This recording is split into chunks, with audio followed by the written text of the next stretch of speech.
Bueno, el siguiente panelista, la siguiente persona que nos va a dirigir la palabra es Martín Laurés, economista, participó del Frente Popular contra la Pobreza, el FRENAPO, y en tareas de investigación en el Instituto de Estudios de la Central de Trabajadores Argentina. Fue legislador de la Ciudad de Buenos Aires hasta diciembre del 2011, siendo allí presidente de la Comisión Especial de Seguimiento de los Organismos de Control de la Legislatura. En la actualidad es dirigente del partido GEM.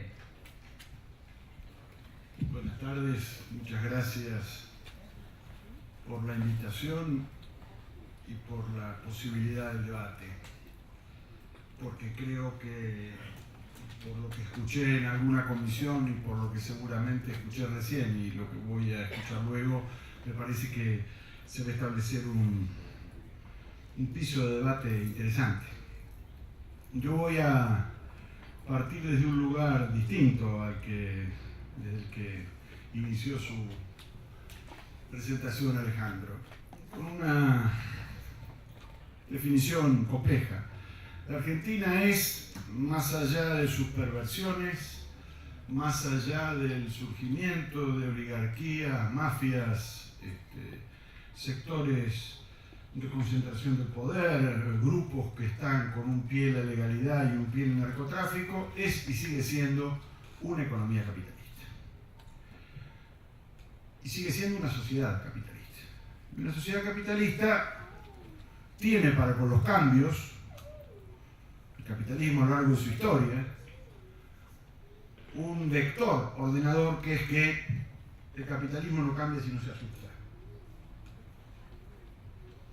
El capitalismo es reformista, el capitalismo es integrador, el capitalismo es proclive a ser controlado y a ser transparente si tiene delante de sí organizaciones sociales, estados o sistemas en tensión que lo obligan a dar cuenta de lo que sucede. El proceso abierto en el 2003 tuvo, por decirlo de una manera un poco salvaje, dos miedos superpuestos, o el 2001, perdón.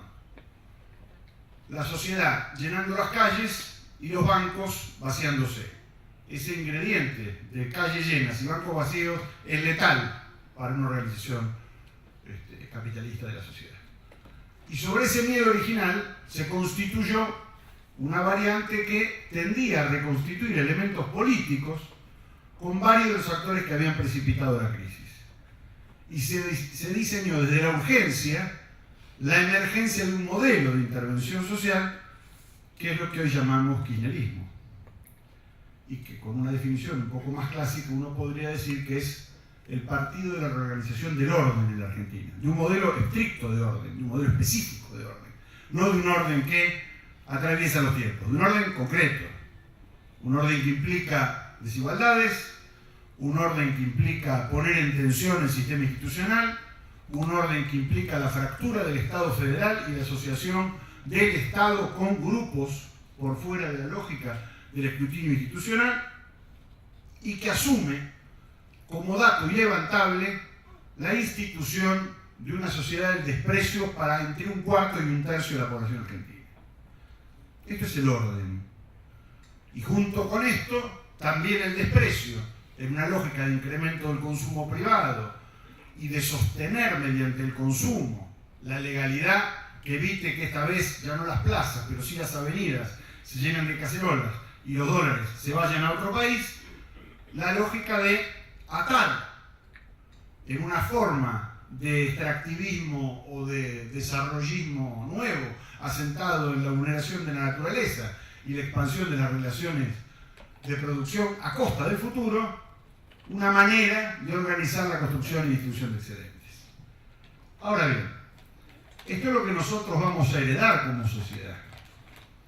Esto ya forma parte de la herencia del kirchnerismo, habida cuenta que todo el impulso nutricio de la regresión social original, lo veo aquí a Javier Lindenborg con su maravillosa cuenta de los puntos transferidos de los trabajadores al capital en la salida de evaluacionista en 2001, aquel gran impulso que les permitió crecer se agotó. Y hoy desaparece el superávit fiscal, desaparece crecientemente el superávit comercial, el superávit de pagos, y Argentina empieza a demostrarse como una sociedad con problemas muy similares a los que tenía antes de la regresión social.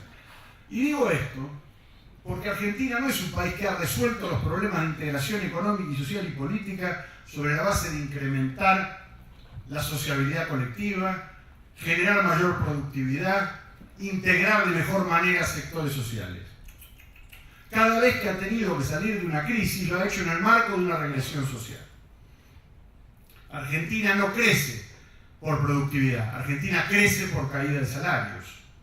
Argentina no crece por incorporar mayor valor a la producción. Crece por deteriorar las condiciones de los productores. Y en ese contexto aparecen las salidas políticas a este proceso. Y anoto tres, casi a manera sumaria, tres elementos que me parece importante discutir. El primero de ellos es el vector ordenador del dinero en el marco de la política. El dinero entendido como acumulación de grupos para hacer política, el dinero entendido como la construcción de grupos para que luego financie la política, y el dinero entendido como la construcción central de nuevos liderazgos políticos. Liderazgos que no surgen de los conflictos, liderazgos que no surgen de los partidos, liderazgos que no surgen de una determinada implantación temática, sino que surgen esencialmente de la provisión de dinero. Y el papel del dinero en la política es uno de los datos estructurales centrales con los que nos vamos a tener que enfrentar si queremos mantener viva la democracia de acá para adelante. Porque el dinero en la política hace varias cosas. Primero, construye la agenda. Segundo, financia los cuerpos técnicos. Tercero, condiciona el acceso a los medios. Y en cuarto lugar, financia las campañas. Quiere decir que la subordinación de la política frente al dinero, sea ese dinero que se acceda por vías desconocidas, como puede ser el caso de Sergio Massa, o por vías conocidas, como puede ser el caso de Mauricio Macri o Daniel Scioli, me estoy refiriendo a que la contrapartida de las campañas electorales son los sobreprecios de obra pública. Esa lógica del dinero implica también la construcción de las agendas futuras de ese tipo de gobiernos. Esto es, quien paga, cobra. Pero no solo cobra porque gana una licitación, cobra porque construye un sentido común, porque inhabilita el tratamiento de unos temas y porque ciega la posibilidad de afrontar ciertos conflictos de la sociedad desde una perspectiva distinta. Digo entonces, en paralelo a este proceso central del dinero en la política, vienen dos episodios que le siguen, que es la conformación de un estatuto de banalidad de la política y de un estatuto de espectacularización de la política. Banalidad entendida como que lo que pasa en la política puede ser reducido a un espectáculo de reta, pero que además no afecta a la vida cotidiana de la gente. La banalización es el arma central del dinero para hacer que la política no lo regule. Y la espectacularización, que no debe ser confundida con la banalidad, es la construcción de símbolos en detrimento de la construcción de voluntades colectivas. ¿Por qué digo que no se debe confundir la banalidad con la espectacularización? Muy sencillo. La toma de la Bastilla fue un espectáculo, no había presos en la Bastilla, pero no fue banal. Aquí los elementos se superponen. La banalidad y la espectacularización nos llevan no a la toma de la Bastilla, sino a los bailes de Tinelli. Y esa lógica de construir la legitimidad de la política y de los políticos a partir del mundo del espectáculo banal hace también al empequeñecimiento del sentido común que tiende a impugnar desigualdades y maltratos en el marco de esta sociedad. El otro elemento que concurre centralmente a esto es una limitación que afrontamos como sociedad. Estamos discutiendo políticas de alianzas en el marco de un sistema de partidos que por lo menos señala, digamos, una debilidad sistémica. Hemos pasado de un sistema de partidos imperfecto a una democracia de líderes de opinión. donde en lugar de ponderarse qué piensa uno sobre el empleo, la inflación, la concentración de la riqueza, se discute qué actitud tiene este señor en relación con este tema. Y en lugar de escrutarse un programa, se hace una suerte de paneo psicológico sobre algunas de las características personales de los candidatos. Y esta lógica de seleccionar por la personalidad vacía la selección por el proyecto.